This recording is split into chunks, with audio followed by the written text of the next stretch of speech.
Good morning and welcome to the TapImmune Analyst and Investor event at the American Society of Gene and Cell Therapy. I'm Peter Huang and I'm the President and CEO of TapImmune.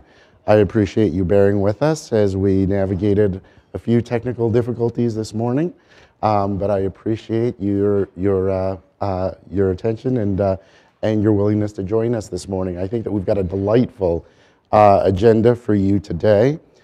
Here at ASGCT 2018. And I think that we've got some very, very exciting things to talk about. We are going to welcome today our scientific collaborators to present the technology that we are acquiring in the transaction with Marker Therapeutics. So momentarily I will turn over the podium to Ann Leen, who is an associate professor at the Baylor College of Medicine Center for Cell and Gene Therapy. First, let me start with a few opening remarks about CAR T and TCR therapies. So obviously everyone in this room today at the American Society of Gene and Cell Therapy is well familiar with the state of the industry in CAR T and TCR therapies. As many of you know, I spent the 6 years before joining TapImmune in the CAR T field, and I'll tell you that, in that time, I spent most of that time looking for ways to make CAR Ts better. When we look at the number of companies that exist today within the cell therapy field, almost all of them are predicated upon finding a way to do CAR Ts and TCRs a little better, and that may be finding a different binder. It may be finding a different co-stim. It may be a different approach to enhancement mechanisms. It may be a switch. But for the most part, they're highly derivative approaches. What struck me about the technology that we're going to tell you about today is that this is entirely differentiated. In fact, as far as I can tell, it is unique within the field in terms of its approach, and I think that it may be the best way that that I have seen to address most of the major shortcomings of the CAR and TCR field. So with that, let's talk about the therapy. So we'll start out with the fact that we're a public company, and I'm going to make some forward-looking statements today. With that, we encourage you to refer to our public filings for all of the risk factors.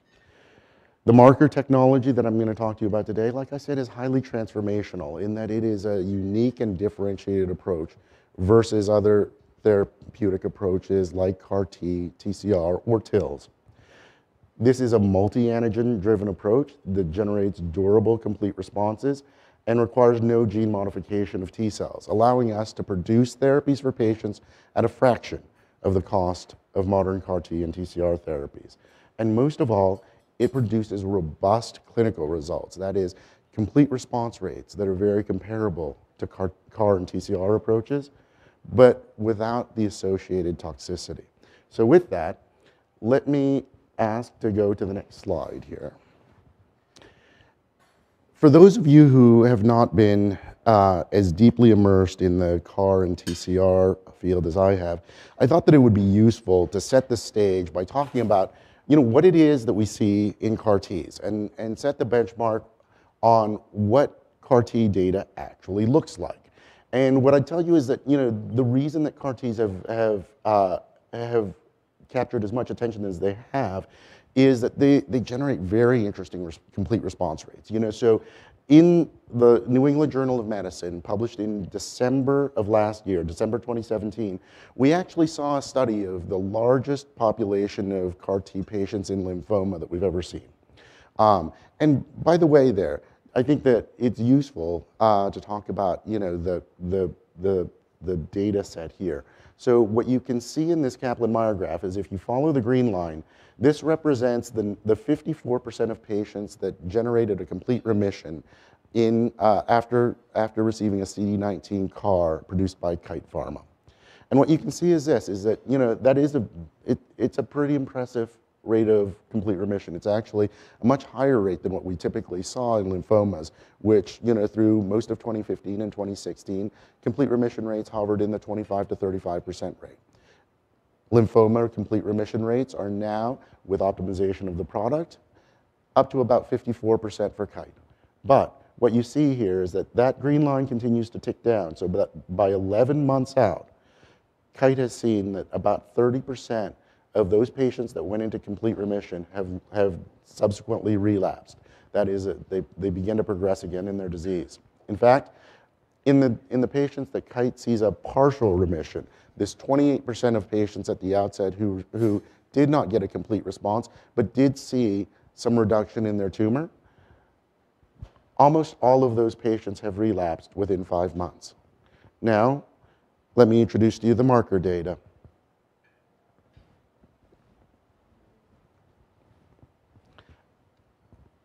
You can see here with the red line that with Marker's patients, we see a very, very similar complete response rate, 55% complete responses versus Kite's 54%. However, unlike the Kite data, what we see is that in the patients that have been treated with Marker's therapies, we have never seen a complete responder lost to disease relapse. And in fact, while the Marker data set is smaller than the Kite data set, what I would say is that the Marker patient data is actually, in many ways, more mature than the Kite data. So in the Kite publication, what we learn is that the longest lived complete remission in the Kite, amongst the Kite patients, there's one patient who has aged to 23 months in complete remission. In fact, what we know about the Marker data is that half of our complete responders are more mature than that patient response. In fact, 3 out of the 6 complete responders in the Marker data set are durable out beyond 2 years. Several are durable beyond 3 years. The most advanced complete remission is durable out to almost 4 years. In fact, while it's not an apples-to-apples comparison, if you look at the patients, the 5 patients that generated a stable disease with the Marker therapy, what you find is that those patients generally hold without disease progression for longer than patients who generated a partial remission with Kite's therapy. Now, this also comes with a much different toxicity profile. So in the New England Journal of Medicine paper, what we know is that 95% of Kite patients get a serious grade 3 or higher adverse event associated with the use of the Kite CD19 CAR. In over 60 patients treated with Marker T cells, we have seen one that may have seen a grade 3 adverse event related to our T cells. And that case was somewhat ambiguous. But that's 1 out of 60 patients. That represents a 1.6% level. While cytokine release has been the most prominent of safety events in early leukemia studies, what we find in lymphoma is that Kite saw that their rate of cytokine release syndrome actually decreased to 13% of their patients. But neurotoxicity was on the rise. So 28% of the patients who receive a Kite CD19 CAR saw a grade 3 or higher neurotoxicity. 21% of those were grade 3 or higher encephalopathies. These are very serious toxicities. In fact, they are the same sort of toxicities that forced Juno to abandon its JCAR015 program.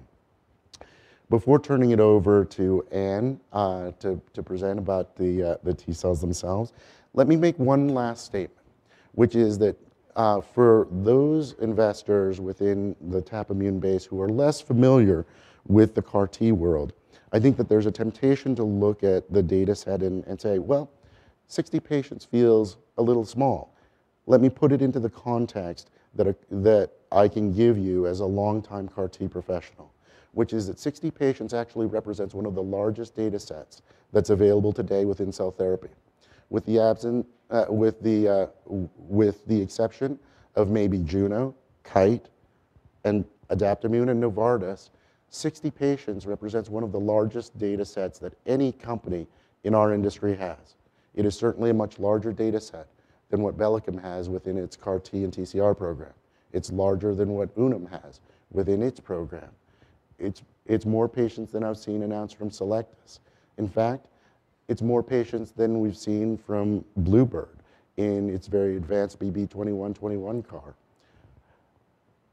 So what I will tell you today is that 60 patients represents a very, very compelling and large data set within the cell therapy community to validate the mechanism of action of these particular T cells. Once again, I'm going to point to that this data set is not only relatively large by cell therapy standards, but also very mature. The first patients that were dosed with the therapies that Marker is advancing were infused into patients in 2011, long before the inception of most modern CAR T-cell programs. Like I said, in lymphoma, many of our patients are durable in their complete remissions out beyond 3 and 4 years, whereas even for a leading CAR T company like Kite, the most advanced patient has aged only 23 months in his complete remission in a similar data set with Kite in lymphoma. So what I'm going to tell you today is that this is the context that I would ask you to look at the data that you're about to see to recognize how truly special this data is. It's a large data set by cell therapy standards, and it is a very mature data set. And when we look at the actual patients, well, I think you'll be impressed.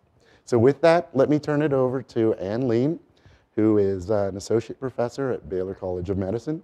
Ann is the primary investigator who discovered this technology, and she is also going to be our chief scientific officer in the merged company. With that, Ann, thank you very much. All right. So just before I get started with the data, I'd just like to say what a pleasure it is to be here and present the data to you in person. And if anybody in the room has any questions, please feel free to stop me. I'm from an academic world, and so questions and back and forth, I think, always enhances the discussion. This is supposed to be very interactive. I'm getting questions by email as well. Oh, please feel free. If you get any questions, just stop me and we can address them. Okay, as Peter mentioned, my name is Ann Leen. I am an associate professor at Baylor, a co-founder of Marker, and very happy to present our technology to you today. So our company, and I guess our focus really over the last number of years, has been on developing an effective immunotherapy to treat cancer. And everybody has an idea of what immunotherapy is, but I just wanted to put this overview slide in here to tell you what it means to us. So what we want to do is draw blood from a patient, expand antigen-specific T cells in the lab that we will then infuse back to the patient. And the idea is that when we infuse these tumor-specific T cells, we will better enable this patient to fight their own disease. And we are not the only people working in this space. There are many groups seeking to develop immunotherapies to treat cancer. But I think if you think about that very generally, what you'll see that most of the people that are doing this type of work are thinking to develop a T cell to target this tumor. And this is a black and white view of what people are thinking to do. But in reality, if you think about tumors in general, heterogeneity is a key and common feature of almost all tumors that we are targeting using T-cell therapy. And the majority of immunotherapies that are currently being applied clinically are using a T-cell product that is specific for a single antigen, or even sometimes a single epitope within the single antigen. So they're very, very narrowly focused.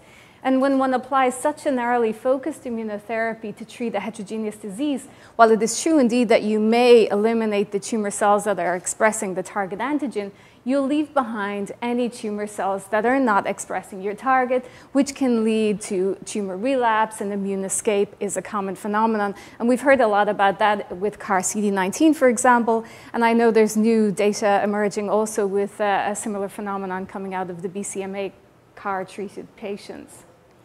So with that in mind, when we developed our technology, we wanted to really get out in front of that problem. So we thought, well, we're trying to deal with a heterogeneous disease, so our approach should be to develop an immunotherapy where we could target multiple tumor-expressed antigens simultaneously.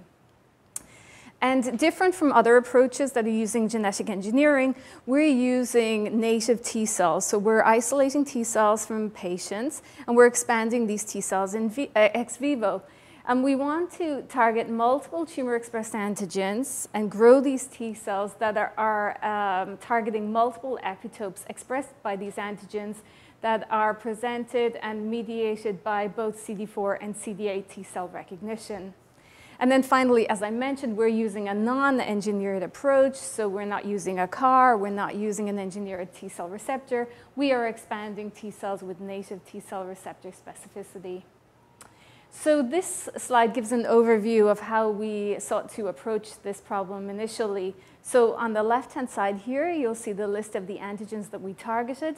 So we chose this particular cohort of antigens because they're frequently expressed on multiple tumors. And I'll be showing you some data today on our hematologic malignancies, but these antigens are actually also quite frequently expressed in solid tumors. So targeting this cohort of antigens in combination really gives us the ability to be able to target multiple tumors.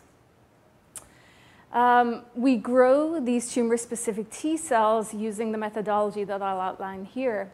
So we're using dendritic cells as antigen-presenting cells. As a source of antigen, we have generated overlapping peptide libraries spanning each of our immunogenic antigens. So these are 15-mer peptides overlapping by 11 amino acid and spanning the entire antigen of each of the targets. And this particular footprint of peptide allows us to induce both CD4 and CD8 positive T cells, which we sought to do from the get-go. We use these to repetitively stimulate patient peripheral blood mononuclear cells to expand a tumor-specific T cell population. So this is the general overview of our manufacturing process. And we utilize in our manufacturing process in order to optimize the expansion of our cells and very readily be able to generate the cell numbers required for a clinical application. We actually use a G-Rex device as our platform for expansion of these cells. Now, what this is a static flask, but it can be quite deceiving in its simplicity because actually what it is a flask where there's a gas-permeable membrane at the base, which allows oxygen and CO2 to be exchanged right at the bottom where the cells are growing. And I don't know if you can appreciate it from this slide, but the cells tend to grow in a carpet at the very base of this flask. But since cells can breathe right from the bottom here, one can add media and growth supplements and any cytokines that are required for optimal T cell expansion above the cells, which really induce very effective and potent expansion of our tumor-specific T cells. And I want to spend some time on this because it's really revolutionized the way we grow tumor-specific T cells and T cells for clinical application. And this device was developed by one of the co-founders of the company also. Okay, so now to some of the clinical results for our patients. I'll first, of course. Have you ever encountered a patient where you couldn't grow out their cells? So we had one patient where we couldn't grow out a tumor-specific T cell population.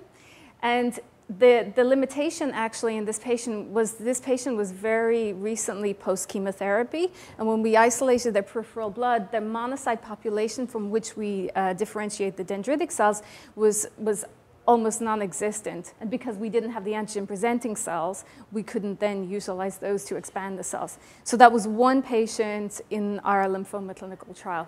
Otherwise, we've had no manufacturing failures. Okay, so onto the lymphoma clinical trial. This was a first-in-man study. So when we did this trial, it started about 2011, 2012. This was a first-in-man study where we were targeting multiple antigens at the same time. When we brought this to the FDA, they requested that we restrict the study to adults. So this was a clinical trial that we did for patients who were more than 18 years of age with a diagnosis of either Hodgkin's or non-Hodgkin's lymphoma. And as we developed this clinical trial, we had two arms of the study. One arm, or Group A, for patients who had active disease, and the breakdown of this active disease is shown below. And then Group B for patients who could receive the cells as adjuvant therapy. So typically, these were patients who had had multiple prior relapses, maybe didn't necessarily have disease at the time of receiving the cells, but given their significant history, there was a high risk of relapse. And so these were the types of patients that we were enrolling in Group B. Important to note here, and this is a distinguishing characteristic from the CAR T-cell studies, there was no lymphodepletion incorporated in this clinical trial. So again, this was a first-in-man study. So we did this study as a dose escalation, where we infused patients with escalating doses of cells ranging from 5 million cells per meter squared up to 20 million cells per meter squared as the top dose level. And just to provide some context, in an adult who's approximately 2 meters squared, that means per infusion, we're giving them a total of 40 million cells. So this is really a very low cell dose in comparison with the typical CAR studies. In the next couple of slides, I'll show you some of the characteristics of the products that we generate. So these are T cells, a mixture of helper, CD4 positive, and cytotoxic CD8 positive T cells. And this is a release criterion mandated by the FDA for us to demonstrate that there are no residual dendritic cells in the product, and indeed there are not. Additionally, the FDA asked us to demonstrate that the tumor-specific T cells that we were generating for clinical use had no activity against non-malignant cells. And we did this test by generating PHA blasts, which are activated T cells from each of our patients, and then demonstrating that our T cell product did not kill these normal non-malignant cells from the patients. And indeed, we never failed to release a product based on a failure of this particular test. And then yeah, of course. CD4, CD8 ratio, are you controlling that? We are not controlling that. So. Repeat the questions so people on the web can hear. So the question was, are we controlling the ratio of CD4s to CD8s? I think your question relates to some of the work that's going on in Seattle, where they're doing a specific mix of 50% CD4, 50% CD8. No, we are expanding what grows out. I can tell you there's quite a spectrum of specificity. So mixes of CD4s and CD8s ranging from maybe 10% CD4, 90% CD8 to the opposite ratio. But it's interesting because we've done some very detailed studies trying to actually address this question. You know, is there a magic ratio of CD4s and CD8s which gives you optimal effects? And we did these particular experiments by doing in vitro experiments where we very tightly controlled the ratios of CD4s to CD8s, and then did long-term in vitro co-culture assays to see what happened over time and whether there were any differences in anti-tumor effects mediated by these different mixes. And what you actually find is that over time, the ratio of CD4s to CD8s changes, and they reset to a natural level. So I think so long as you have some CD4s and some CD8s, because these are living cells, it's a living drug, they will get to whatever the required ratio is that is necessary to mediate potent anti-tumor effects. So I don't think you have to very tightly control it, as is being done by the Seattle group, but I just think you need to have some content of both CD4 and CD8. And this shows you that we are achieving the required specificities in our T-cell product. Here we're measuring the activity against the different target antigens using an interferon gamma ELISpot assay. Here I have the individual antigens on the top and the specificity profile as measured by the frequency of interferon gamma spot-forming cells. So going on to the clinical trial itself, to date, we have infused a total of 31 patients at all 3 of our projected dose levels.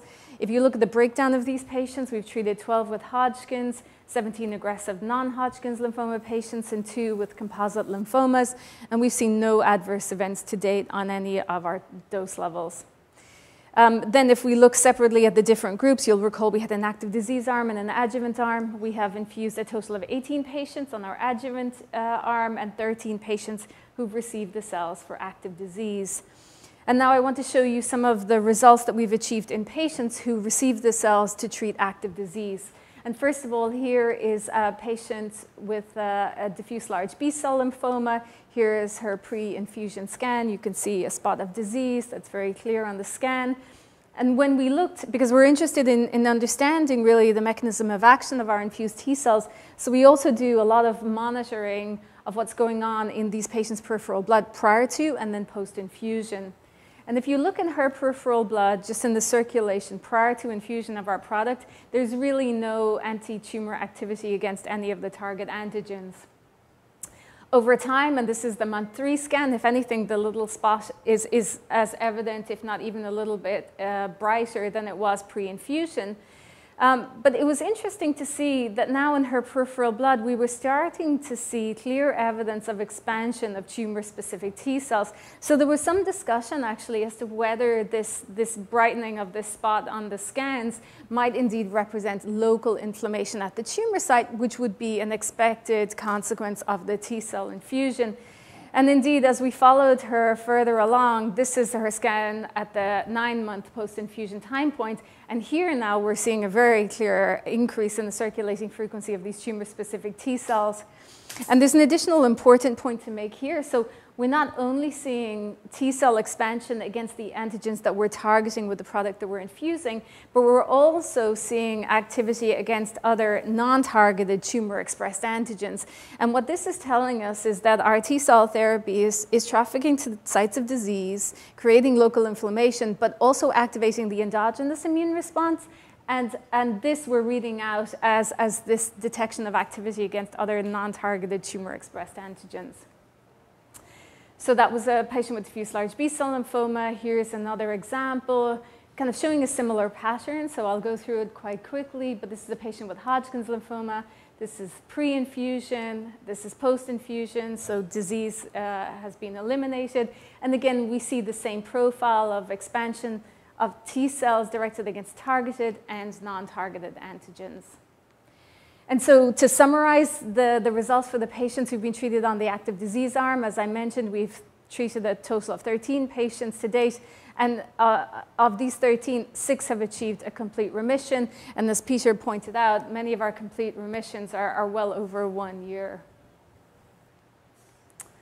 But what about the adjuvant arm? So here I wanted to also spend some time summarizing our patients who received these cells as adjuvant therapy. So didn't have active disease at the time of receiving cells, but have significant prior disease history and multiple relapses.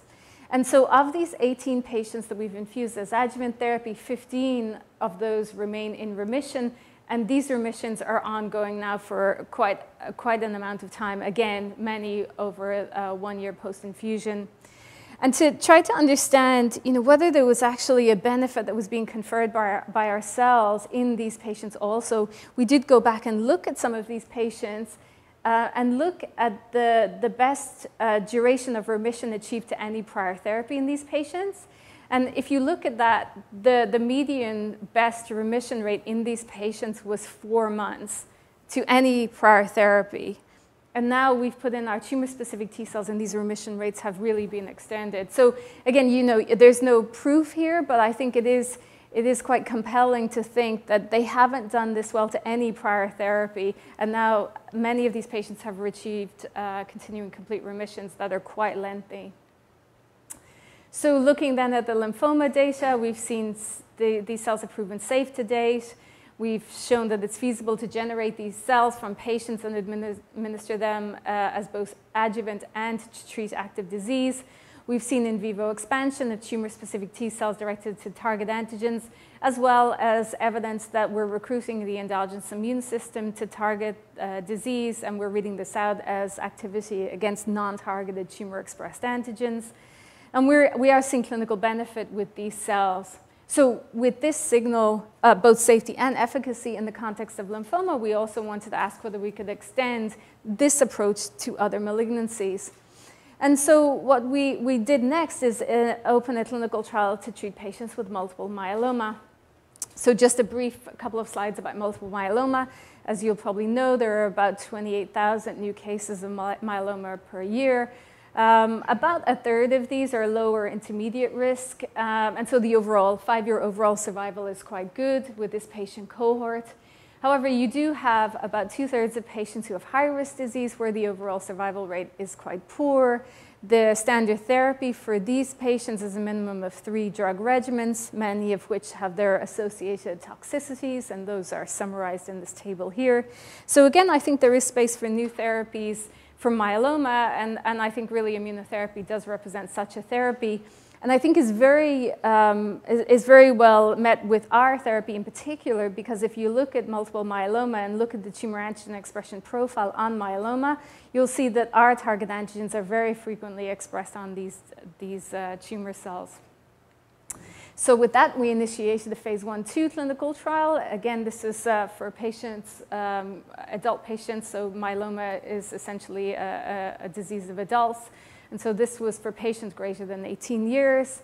Here we also have 2 groups, but in this study, rather than having an active disease arm or an adjuvant arm, we have really subset our patients based on the proximity to stem cell transplant. So stem cell transplant is standard, almost a standard applied to most patients who have a diagnosis of myeloma. So we wanted to see whether our T cells behave differently if they were infused further away from transplant versus a little bit closer to transplant. And I guess the rationale here is that we thought, well, post-transplant, there might be space for these T cells, and maybe we would see a different expansion profile. So this was a kind of a scientific subsetting of patients rather than subsetting into active disease versus adjuvant. And on this study, we have tested 4 dose levels of cells, ranging from 5 million to 40 million cells per meter squared. This slide summarizes the patients that we have infused on our clinical trial to date. Again, we've been enrolling and treating patients on both Arm A, which is more than 90 days post-transplant, as well as Arm B. And again, as you see, the majority of these patients have received multiple lines of prior therapy. And if we look now at the time point that we infused these patients and how many had active disease versus how many were in remission, you'll see we are treating both patients in remission or who have active disease in both of our arms. So I want to walk you through some of the results from a couple of patients who we treated with active disease, just to show you again the sort of profile that we're seeing in these patients. Here is our first patient. This is a patient who'd received 5 prior lines of therapy before receiving our tumor-specific T cells. And again, here I'm just showing you some of the immunohistochemical analysis that we have done in this patient, looking prior to infusion of our cells and post-infusion of our cells. So prior to infusion and second stem cell transplant, there's still significant disease, 20% clonal plasma cells detected. But post-infusion, now you'll see the detection of plasma cells is negligible. Importantly, cyclin D1 served as a tumor marker in this particular patient, and this was also negative post-infusion.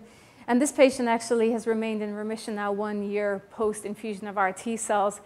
And just to point out to you that this patient prior to this, despite 5 lines of prior therapy, had never achieved a remission. He had never had his free lambda drop into the normal range. Again, in this patient who achieved benefit, we saw a very nice expansion of tumor-specific T cells. Here we're looking in the peripheral blood of this patient. And again, you can see a marked increase in the specific T cell response, particularly directed against MAGE-A4 in this context. And not only do we see this in the circulation, we also see tumor-specific T cells at the site of disease. So myeloma is a disease of the bone marrow, and you can see these tumor-specific T cells in the bone marrow. And we also wondered whether it was meaningful in some way in this patient that we saw a dramatic increase specifically in T cells directed against MAGE-A4. So we also did immunohistochemical analysis, staining for MAGE on the plasma cells that we detected in this patient. If you look pre-infusion, here we're lighting up the tumor cells, so they're very highly positive for MAGE-A4, and there are very many of these cells present in the bone marrow. And importantly, post-infusion, now these cells are almost all eliminated or expressing very low levels. So this T cell response that is very highly directed against MAGE-A4 is very much directed against the antigen expression profile of this patient's individual tumor. Here's another patient. Here, in this case, we did a single infusion and then followed up with 3 more infusions a number of months later. And again, in this patient, we saw a very nice immune response, initially directed against the antigens that we were targeting in the T cell line, and then subsequently against non-targeted antigens, again telling us that we were recruiting the patient's immune system into fighting their disease. And this patient also achieved clinical benefit. So overall, and this is now the summary data in the swimmer's plot, I've summarized all the outcomes for all patients. And I think rather than focusing on the number of patients in CR or stable disease and so on, it's important to note actually that the only progression has been in this patient here, patient number 3. So this patient is the only progression. Could you address the mechanism of that? So we actually have been looking at the mechanism. So we've been doing some gene expression profiling, and that work is underway at the moment to understand what exactly happened in that patient. So she had very aggressive disease. Her tumor landscape was changing quite significantly, very rapidly, and it seemed to be almost that her tumor was mutating in concert with the T cells chasing after it. So I think the data is emerging, and we will be able to address the mechanism, but I don't have all the details to share with you at the moment. We did, actually. So that's sort of what I was alluding to, actually, in the previous question. So in this patient, we saw, first of all, T-cell expansion to NY-ESO-1, and then her tumor changed its expression profile. So it was NY-ESO-1 quite positive, and then that changed. And then as it changed, the T-cells started coming up against other antigens, but her tumor kept moving and moving and moving. And so that's what we're really getting into right now, is how it was changing, how dynamic that change was, and whether there was something inherently different about her tumor versus these other patients who achieved benefit. And so we're really studying this intensively at the moment. Okay, so I've shown you the data from the lymphoma and the myeloma studies. We're also interested in looking beyond these diseases and indeed broadening the scope. And with this, I'll tell you the last story for today's presentation. So this is a brief summary of what we've been doing in the context of acute myeloid leukemia. Again, just to start off, AML, there are probably about 26,000 new cases per year. Of these, 20% will be cured with conventional therapy, but 80% are considered adverse risk or relapse patients. And basically, with these patients, the therapy that is typically applied and which could be potentially curative for these high-risk patients is an allogeneic stem cell transplant. But if you go on to look at what the outcomes are post-allo transplant, and this is looking at the outcomes at 5 years post-transplant, about over 50% of these patients are dead. And when you look in detail at what the causes of death are, you'll see that 3/4 of these patients that have died actually have died of AML relapse. The others have died from transplant-related mortality. So in general, the prognosis for a patient who relapses post-allogeneic stem cell transplant is pretty horrible. So overall survival is just 4.5 months for these patients.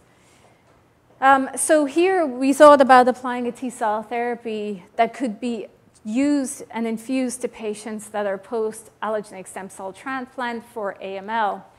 But in this context, if we look at our traditional cohort of antigens, MAGE-A4 and SSX2 are never expressed on AML blasts. So what we did is take those out of the cocktail of antigens that we were targeting, leaving behind the antigens that were expressed by AML. And in addition to these 3 antigens, we added on WT1, which is a very well known tumor-expressed antigen expressed by AML blasts. Important to note that it's expressed by the majority of AMLs. It's absent in mature tissues, and indeed has been published to function as almost an oncoprotein in AML. So also another change of this, because we're using this in the post-allogeneic stem cell transplant setting, so in this context, we're generating T cells from the stem cell donor, not from the patient themselves. We're generating them from the stem cell donor. And so, but again, the schematic is the same, just the source of peripheral blood mononuclear cells is different, so we expand these cells, expand the tumor-specific population, and infuse those back to the stem cell transplant recipient. And here is the slide that summarizes our patients that we've infused to date. Here we also have two arms. Again, an arm for patients who receive the cells as adjuvant therapy, and an arm for patients who receive the cells to treat active AML. And just to note that almost all of these patients, again, have received more than 2 lines of prior therapy by the time that they receive our cells. And particularly, I think it's important to note with our active disease arm, I mean, these patients have significant history of prior relapses, multiple lines of prior therapy, and a quite poor prognosis. So again, I'm just going to walk you through some of the results we've achieved, and I've highlighted these 2 patients to give you some detailed data on.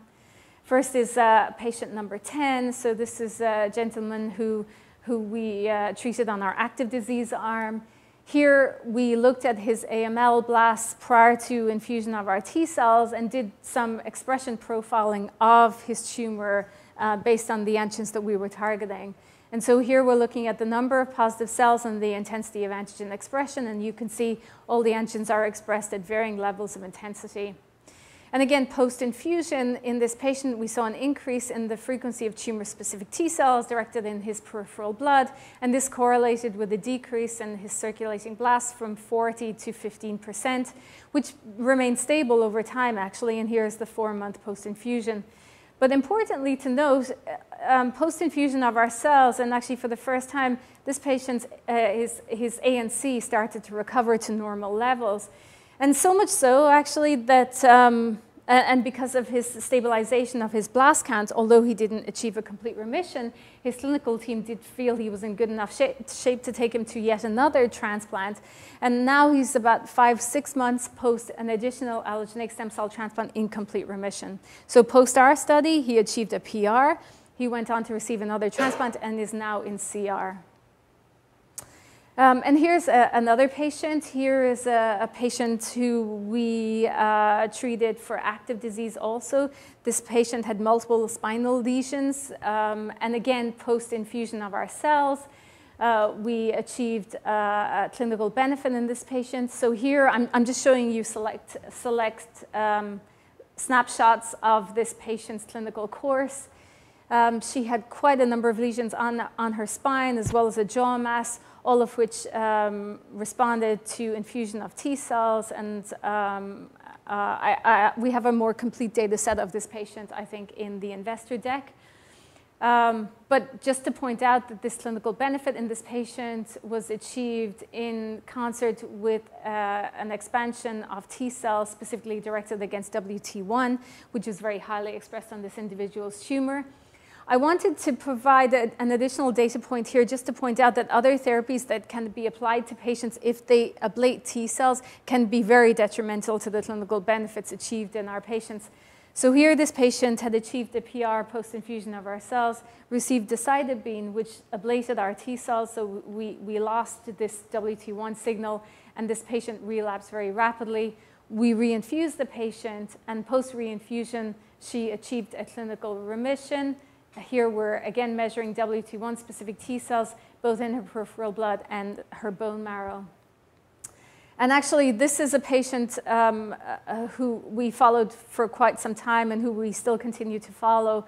And just to expand upon that point, so if therapies are applied that ablate the T cells, you really very clearly saw that in this patient's disease response.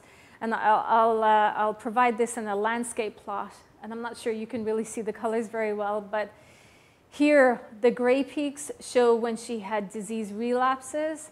The green peaks show when we could detect expansion of tumor-specific T cells. And we also started doing deep sequencing analysis to really track our T cells in vivo and correlate the clinical responses we were seeing with the product that we were infusing. And we're reading that out by looking at clones that were represented by the product that we infused. So here initially, she achieved clinical benefit. We see an expansion of clones from our T cell product. She was treated with steroids at one point, which diminished the T cell response. And again, we lose all of these tumor-specific T cells in her peripheral blood. We reinfused her with T cells, and now, at this point, she achieved a complete remission. And again, we see this expansion of tumor-specific T cells that were derived from the product that we infused to her, and which indeed were WT1 specific, as I'll show you in the next slide, because we actually isolated these WT1 specific T cells, gamma captured them, did deep sequencing analysis on these, and demonstrated that the dominant clones were indeed derived from the product that we had infused to this patient.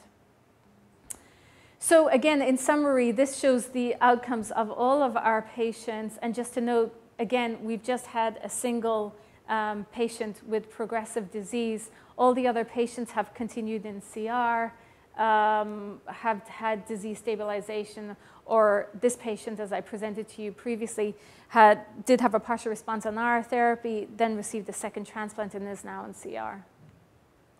So just to summarize, I think our technology, I think it really shows the power of targeting multiple tumor antigens to target a heterogeneous disease and the importance of doing that.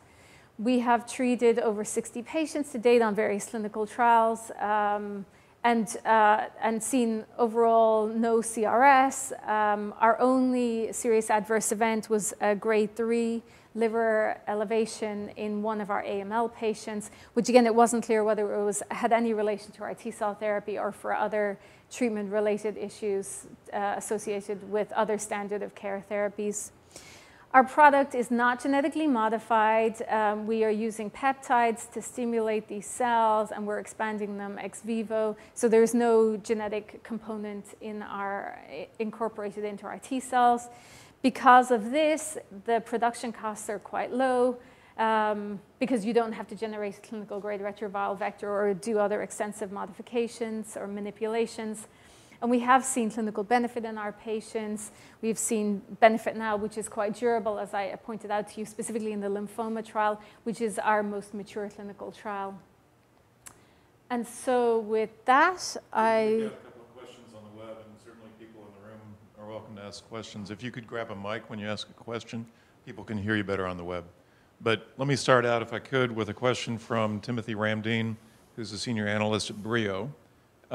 He's asking for you and Juan to directly compare the Marker technology with Kite's and Juno's technologies.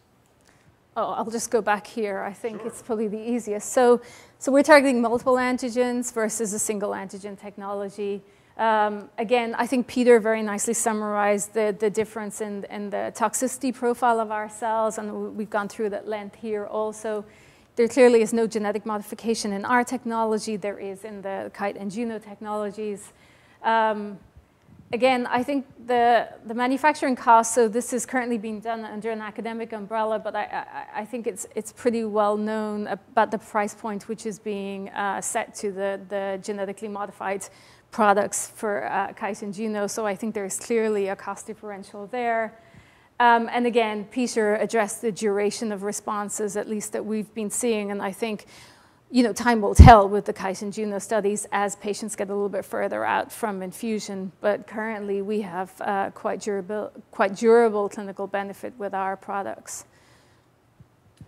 Well, that's great. One more question from the web. Ted Tenhoff is asking if you could comment on the adjuvant setting, if you could interpret the additive effect of therapy. Yeah, so I tried to do that a little bit in the lymphoma study. So I think that there is benefit of infusing these cells to patients that have significant history of prior relapses. And again, just to summarize, Do you want me to go back to the table? Oh, no, I think it's okay. I think I can address it. So we've treated 18 patients on the adjuvant arm of our lymphoma study. And as I mentioned, when we went back and looked at these patients and looked at the best duration of remission achieved to any prior therapy, that turned out to be less than 5 months.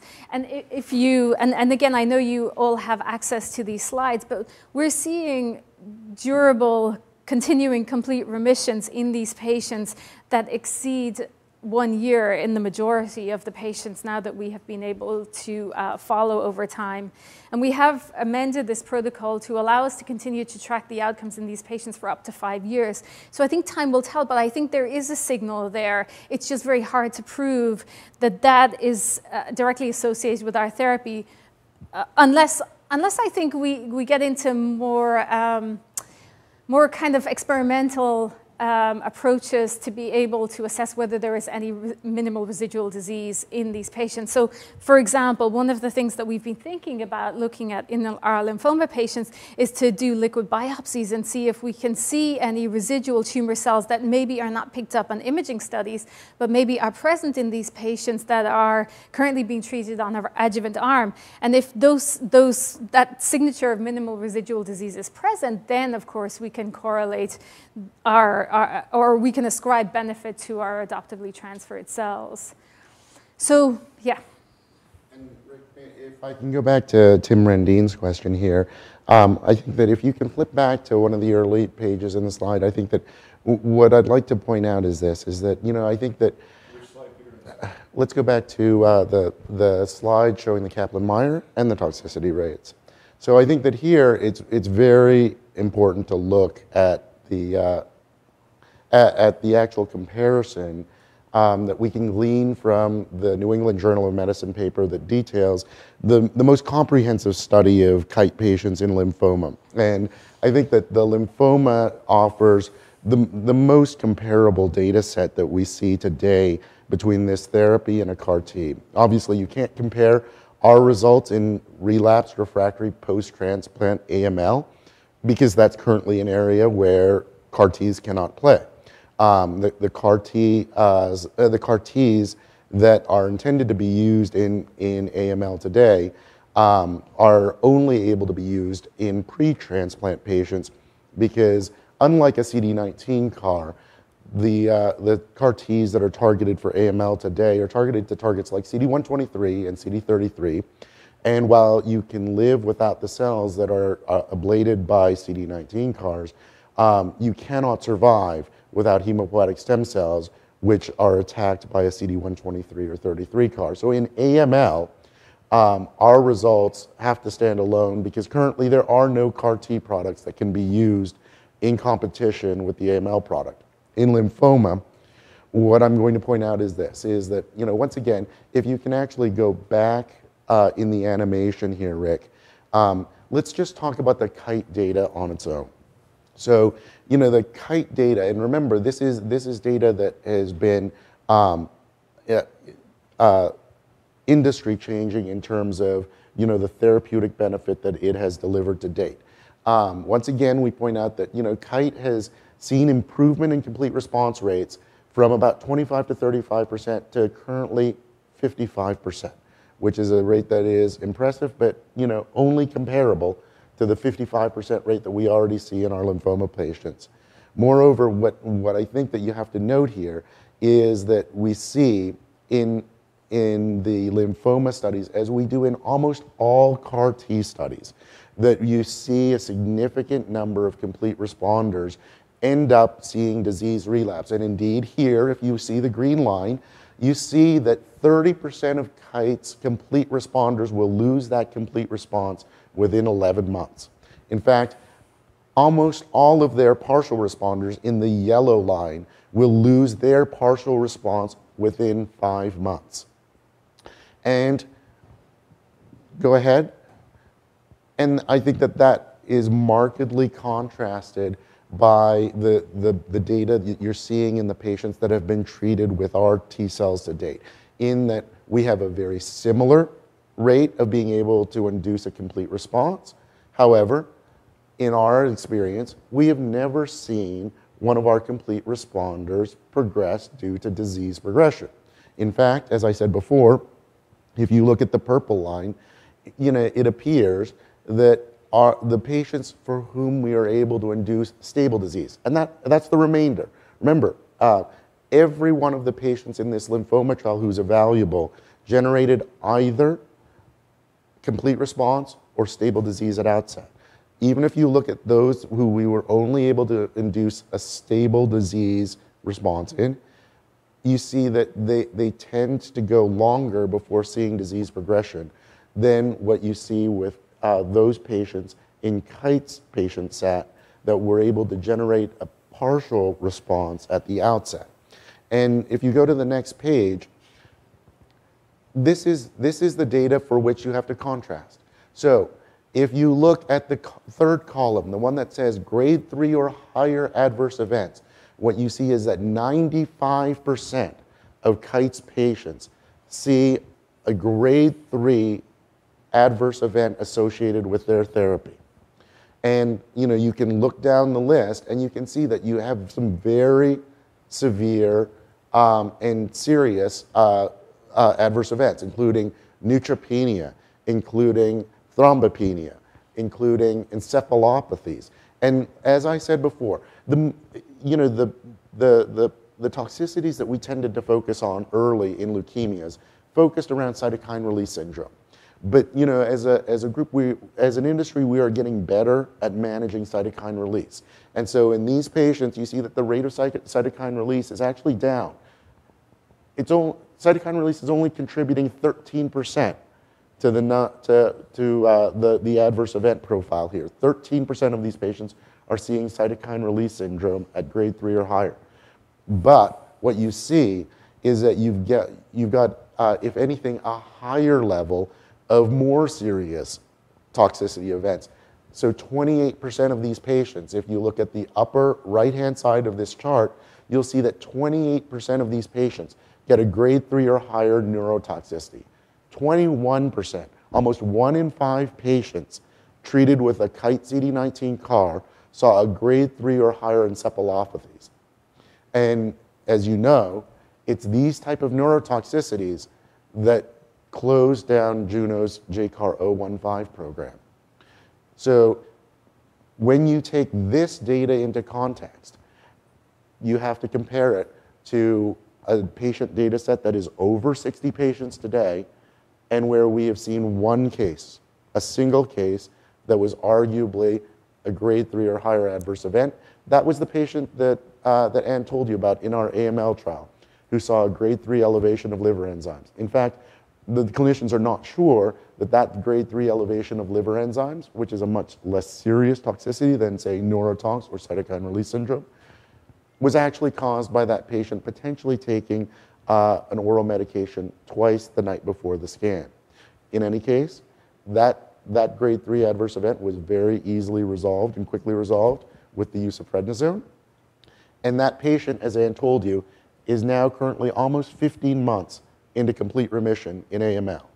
I will tell you from experience that for a patient who is relapsed post-transplant in AML, 15 months in complete remission, cells alone, is an unheard of result. Sorry, with that, I'll turn you back over to Ann. No, that's fine. Questions then? Other questions? We'll talk a little bit about how quickly you see your CRs form in the active patient population. And then going forward, kind of as next steps, how much gene sequencing, genotyping of the patients are you doing? Because it does seem like your mixture, there might be a correlation between how many T cells already have WT1 expressing or focus on WT1 versus other antigens. There must be a correlation between what you're seeing initially and the responses. Yeah, so it's... You might repeat the question, if you could. Okay, yeah, let me... You got it, Mike. Yeah, so I guess I'll start with the second question first. So do we see a correlation in the clinical responses, the expansion of the T cells, and how that correlates with the tumor antigen expression profile that we're detecting in these individuals? Does that summarize? Yeah. So actually, you're completely correct, and I only showed you a little snippet here. But if I took these patient by patient, and we've done a lot of these type of studies, particularly for the myeloma and the AML patients, where we're taking their blasts, we're looking at the antigen expression profile, and then we're seeing how that correlates with the T cell expansion profile that we detect post-infusion. I think the important thing to really understand about these clinical trials, and I think you really get an appreciation from doing these studies, is how important it is that this is a living drug. Because no matter the product that we put in, and let's say it's 20% specificity against each of our 5 antigens, right? But let's just say every product that we infuse is absolutely 1-to-1-to-1. in vivo, what happens is the cells that expand are the ones that are the companion product to the antigen expression profile of that patient's tumor. So if the patient's tumor expresses 2 of those 5 antigens, the T cells that expand in vivo are the ones that are specific for those 2 antigens. And so because every individual's tumor is quite different, based both on the expression profile and the intensity of the expression, the pattern of T cell activity that we see from patient to patient can be quite different. But I think that just underscores the importance of targeting multiple antigens in a single product, right? Because what you do is you provide this baseline specificity that you give to all the patients. And then what is clinically important for that individual is what expands in vivo in that individual. So we are doing the expression profiling and then pairing that up with the T cell expansion profile. But I think, you just need to be able to provide these patients upfront with a broad expression profile of specificity, and then the biological importance of the specificities becomes very clear when you start looking at the antigen expression profile and the post-infusion expansion. Does that make sense? And then the timing of the CR? And Ren, so to your question about the time required to generate a CR, what I think that we would tell you is that because we don't lymphodeplete and because we are using natural T cells, we tend to see a much gentler expansion profile of these T cells, which is important. So I think Ann showed you the patient in the lymphoma trial where we saw the scan potentially. You saw tumor inflammation of the tumor site by month 3, but resolution of the tumor completely by month 9. What I'll say is that that's actually not an unusual profile in that, because of the gentler profile of expansion of these T cells, we're seeing some patients convert later into CR than you typically would see in a CAR T therapy. But it's actually, like Ann said, very important to note the mechanism of action here. So when we do the ELISpot at month 3, what you see is that the T cells that have expanded in the peripheral blood in that case are very much weighted towards a PRAME and NY-ESO-1 related response. So you see massive expansion of both the PRAME and NY-ESO-1 T cells. Now, when we do the ELISpot in month 9, you see a shift in our product. And that's a really important thing when you think about this particular therapy versus a CAR T. So with a CAR T, if you're targeting CD19 and the tumor moves away from CD19, the tumor is going to escape and you're done. Well, in this case, what we saw was that most likely this tumor shifted away towards elimination of that PRAME and NY-ESO-1 tumor, and then you saw in our T cells circulating in the peripheral blood a significant expansion of T cells that were specific for MAGE-A4 and for SSX2. And so what you can interpret from that is that likely the antigen expression profile of that tumor is shifting over time. And our product, because it's multi-antigen specific, unlike a CAR T, was able to shift alongside that tumor. Do you want to speak to concurrent therapy during the time? No, well, actually, I was just going to speak to something else, and just to pick up on a point that Peter made. So, yes, we see a shift in the specificity profile against the antigens that we're targeting, but I think what also becomes very important is that we're activating the patient's own immune system. So this endogenous T cell activation, I guess the way I think about it is that when we infuse our T cells, they traffic to the tumor site. They create local inflammation, which is exactly what you would expect.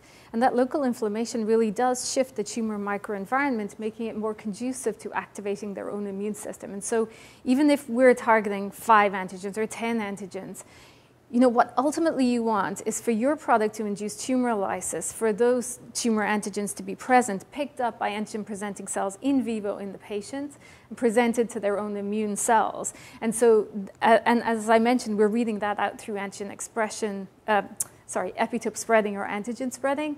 And I think that is an important component of our therapy, which, at least to my knowledge, hasn't been seen on any of the CAR T cell studies. So there is no indication, for whatever reason, that the endogenous immune system ever gets involved in fighting the patient's disease post-CAR application. Whereas we do see that signature here, and I think it's an important point to note that we do appear to be recruiting the patient's immune system to further potentiate the benefits of our therapy. That seems its ideal combination with the Absolutely. So I think this therapy, so I like it as a standalone therapy, but I think, you know, also you could think about applying this therapy in combination with other approaches which don't ablate T cells, right? So you could combine it with checkpoints, you can combine it with an oncolytic virus, you can combine it, and I think that was one of the things that was most attractive to us about combining this technology with TapImmune, because they already have a poly-antigen vaccine approach, which we thought could really marry quite well with our poly-specific T-cell approach. So I think there's real scope to explore the added benefit of combining these tumor-specific T-cells with technologies like these vaccines. So, do you want to speak to the pipeline coming forward, where we're going? Actually, were you? No, I think it's fine. You can take over. Or if there are any other questions about these slides. Yes, of course. Go back to understanding the lack of CRS. Yesterday, we learned from a number of researchers that there's a sequela correlating to CS and eventually neurotox that's tied to tumor burden, initial temperature spikes that sets off an IL-1 to IL-6 cascade. What's different about the initial sequela post your therapy that you're not seeing that sequela set off? So I think that it comes down to the behavior of these cells. So very much like Peter said, this is a gentler in vivo expansion that we see. So maybe I can tell you what I think is happening in the context of CRS. So these patients, typically that this is seen on, so they're lymphodepleted, they're given fairly large doses of cells, they have, there's significant disease burden in these patients, so the cells that are infused immediately start to expand. There's no constraints because they have a lot of space to expand, and they really do expand like gangbusters, if you like. And that profound expansion in vivo and all that cytokine that's being produced really is what is kicking off the CRS and these elevated levels of IL-6 and, you know, all of these consequences of CRS and neurotox. The fact is that we don't lymphodeplete our patients, so when we infuse them, they do expand in response to the antigen, but they don't expand like crazy, if you like. And so because that's more of a natural expansion to a T cell, we're not seeing the same sort of profound effects that you would see in the context of lymphodepletion. So in that context, you're putting in cells, they have the capacity to expand, and if there's nothing constraining them, they will do just that, and they will produce a lot of these cytokines that then precipitate all these downstream effects. But you know, your question is interesting in many ways because you know you're talking about the behavior when you talk about CAR T and TCR modified T cells that are genetically modified T cells. They act differently than normal T cells. And while we've used that approach because we've wanted to try to target tumor more effectively, you know, that genetic modification has significant costs associated with the behavior of those T cells. You know, one, they're very expensive to produce in a way that it's not expensive to produce these T cells. Secondly, what it does is that, you know, it requires you to lymphodeplete because what we see in CAR T cells is that if you don't lymphodeplete and make room for these cells to expand in a patient, they generally don't generate a therapeutic response for patients. But you know, the genetic modification has real impacts in terms of being able to deliver these lasting remissions as well. Because you know, when you look, obviously in the CAR T field, I was always looking for ways to make our CAR Ts more persistent. Why? Because persistence matters in a genetically modified product. Because if you genetically modify a T cell and that T cell dies, it's gone. You can never recover that gene-modified T cell. But this is a naturally occurring T cell. And so when disease subsides with these T cells, they do what natural T cells do, which is that those particular T cells may not be, you know, present as high levels in the blood. What do? They revert to memory state. And so they can continue to provide ongoing protection for the patient whenever you see metastases or a reemergence of that tumor. Those T cells are still there waiting to protect the patient, whereas a CAR T cell, once it's gone, it's gone. And people are having a little bit of trouble, so just go ahead and repeat the question. Yeah, I just want to go back. It's sort of related to your question.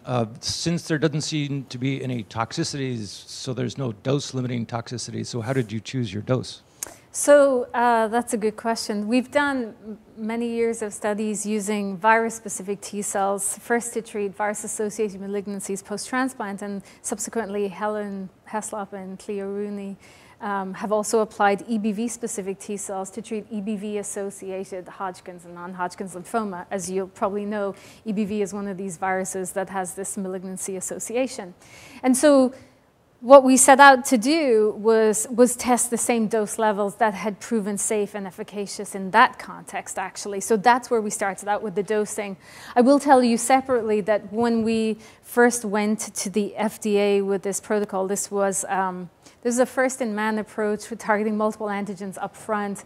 And they did, they had concerns about, the potential for off-tumor effects and so on. So they really restricted us in many levels. They restricted us to using these cells only in adults for the first studies, and then also being very conservative in our dosing, which is why we started so low, 5 million cells per meter squared, and topped out at 20 million cells per meter squared.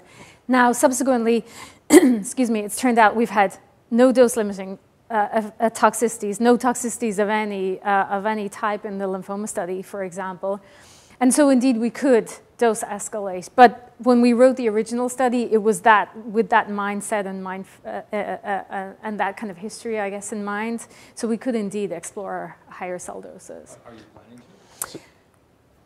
Sorry, Yeah, so I think that it's one of the things that is beautiful about the merger with Marker here is that in the context of the merger, we are planning to finalize a strategic alliance with Baylor College of Medicine, which in my mind is clearly one of the top 5 cell therapy institutions in the country. The benefit of that is that we will be working with Baylor hand in hand in terms of exploring some of these things. So, to put it into context, Neil, when I first saw the doses that were being used by the Marker therapy here, I actually thought it was a typo. I saw 22 times 10 to the 7th cells per meter squared, and I said, you must mean per kilogram. Because coming from the CAR world, we use doses that are much, much larger. Rather than 20 to 40 million cells per patient, we're typically using cells that, oftentimes are in the 5 to 10 billion range. It is not unheard of, in academic studies. I have seen, for example, in a HER2 study, heavy IL-2 preconditioning and a dose of 100 billion T cells specific for HER2. In TIL trials, which is, another approach to T cell therapy, we typically use, doses that are in the tens of billions of T cells, not 20 million T cells. If you've ever seen them produced, we showed a graphic of the G-Rex device. It's a very, very small device. When you're manufacturing TILs, it is a 5-liter G-Rex device that those things are produced in because you need a much higher dose of cells. So from a dose exploration standpoint, I think that one of the things that we will do in the context of our strategic alliance with Baylor is very much explore the question of cell dosing. But what I'm going to note here is that even at 20 million to 40 million cells a patient, we're seeing these levels of efficacy, very comparable to CAR T. And once again, because of the antigen escalation, the most amazing thing in my mind about this lymphoma study is that 55% complete response rate among these Hodgkin's and non-Hodgkin's lymphoma patients is that many of those patients were in the midst of the antigen escalation, so many of these patients didn't even get the full product. And these are the results that we're seeing. So before I talk about the pipeline and the path forward here, I'm going to note that I am thrilled today because in the audience we have two people who we announced yesterday. We had the great pleasure of having them accept our invitation to join our scientific advisory board. Malcolm Brenner, Dr. Malcolm Brenner is head of the Center for Cell and Gene Therapy at Baylor College of Medicine. I think that most of the room knows Malcolm well because I consider Malcolm to be a household name within the CAR T field. Malcolm is the former president of the American Society of Gene and Cell Therapy. Alongside him, I see in the audience, we have Helen Heslop. Dr. Heslop is currently the president of the American Society of Gene and Cell Therapy. And Helen has been one of the pioneers in our industry, doing many of the first in-man studies. I am absolutely delighted to welcome them to our scientific board, and I really look forward to their advice going forward. I don't want to embarrass you, but if you have any comments, we would certainly welcome them for our audience, Dr. Heslop or Dr. Brenner. Would you like him, Mike?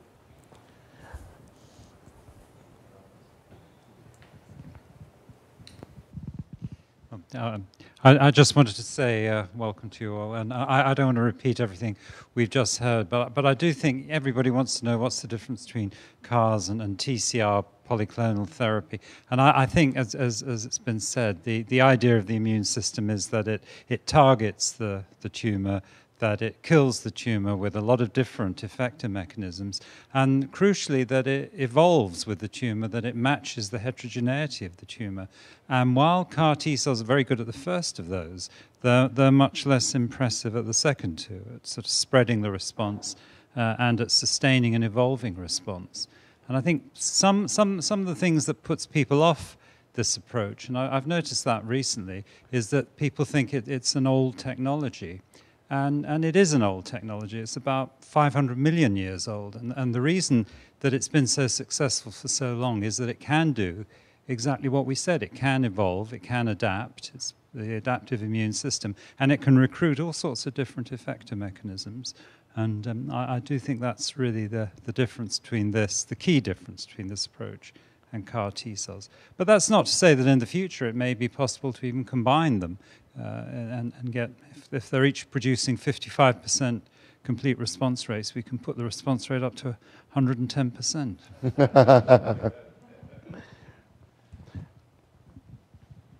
other questions? Before we end the presentation today. Oh, sorry. A quick question for the lymphodepletion. I heard the discussion about the advantage of not doing lymphodepletion and also the CRS advantage. So have you thought about doing lymphodepletion to increase your response rate? Would that be something potential to explore or have data to share with us? So we haven't done lymphodepletion. I would tend to say no. I mean, we could always do it, right? That's what everybody in the CAR world is doing. But we're achieving clinical responses absent that component. And I think, you really have to balance the risks associated with lymphodepletion.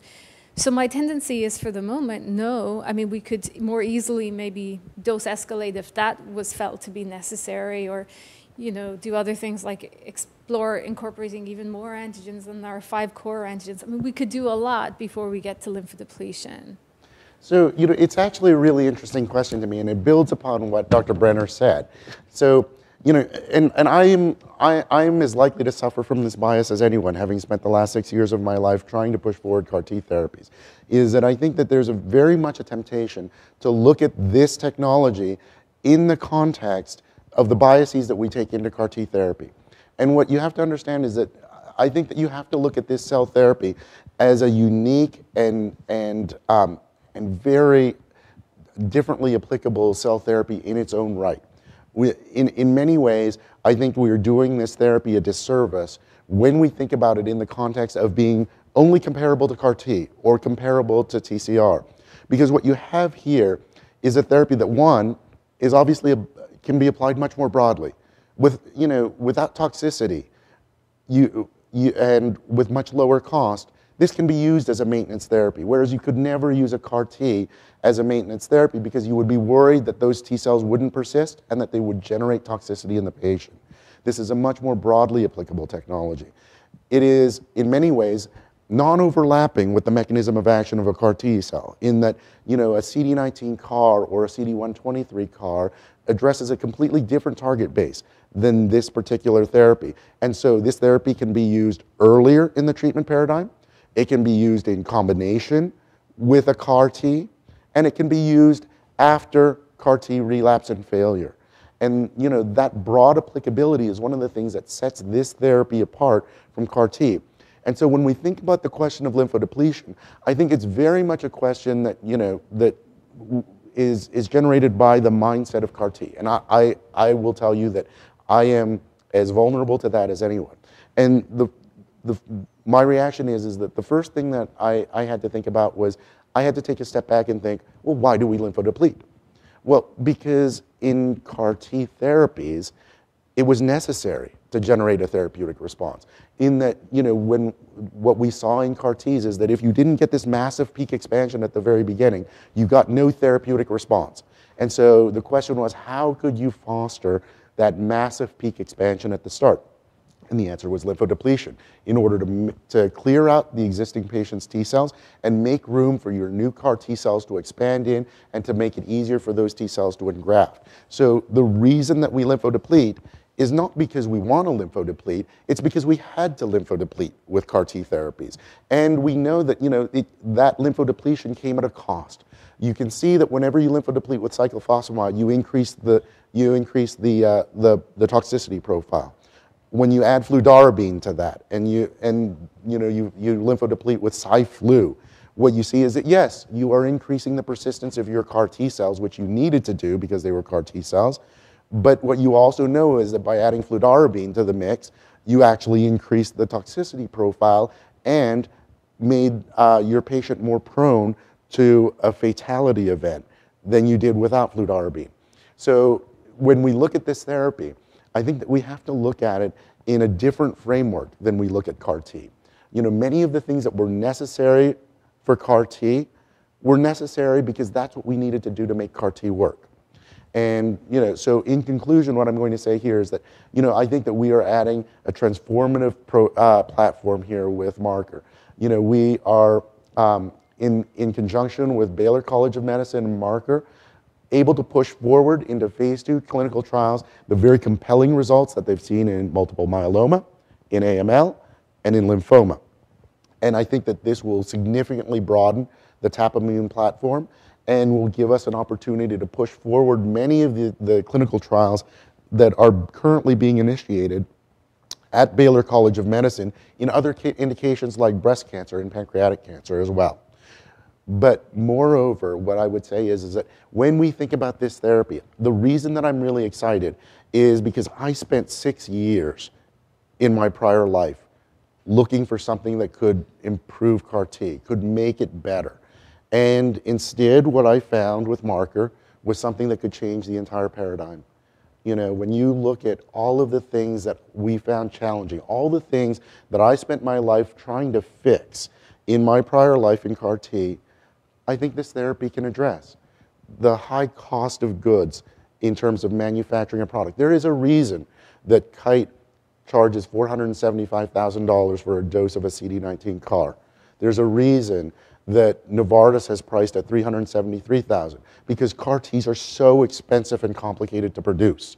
Well, at Baylor today, not at scale, our academic collaborators estimate that their cost of goods is not $100,000 like it was for me in a CAR T manufacturing process, but rather something closer to $8,000 per patient, making multiple doses with, in a single run.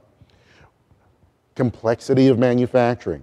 We're not talking about having to take a product, manufacture it for a single patient in a bag in a process that takes up $1 million Miltenyi machine that soaks up half your clean room for 12 days. We're talking about a very simple manufacturing process that requires almost no manipulation of these T cells inside a $300 device that can be stacked inside a single incubator. So we have a much simpler manufacturing process.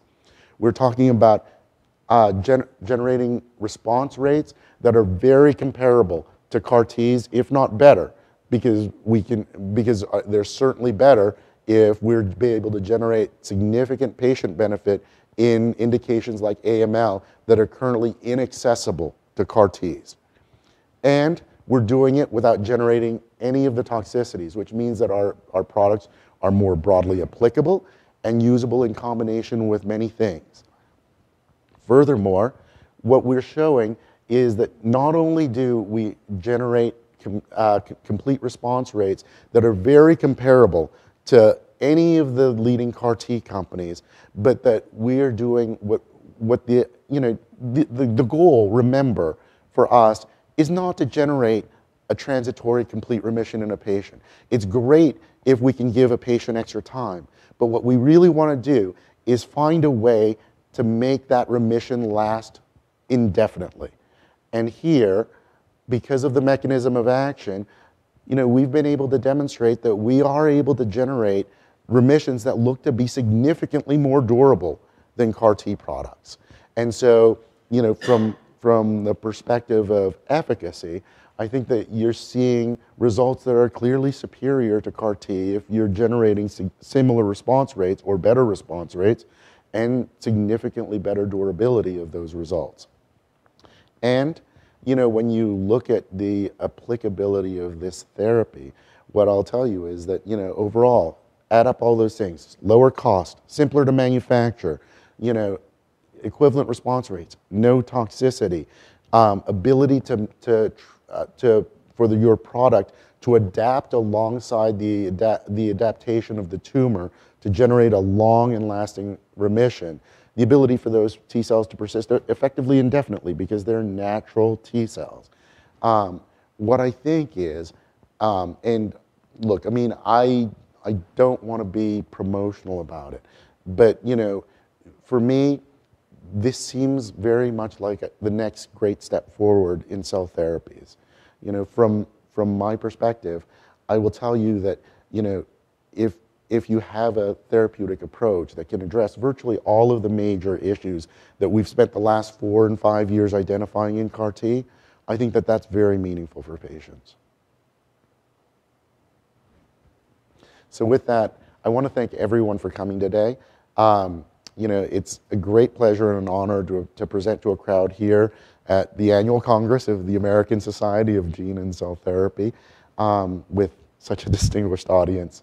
I'm thrilled about our prospects in this combination, and we couldn't have better partners than we do with the Marker team. Thank you.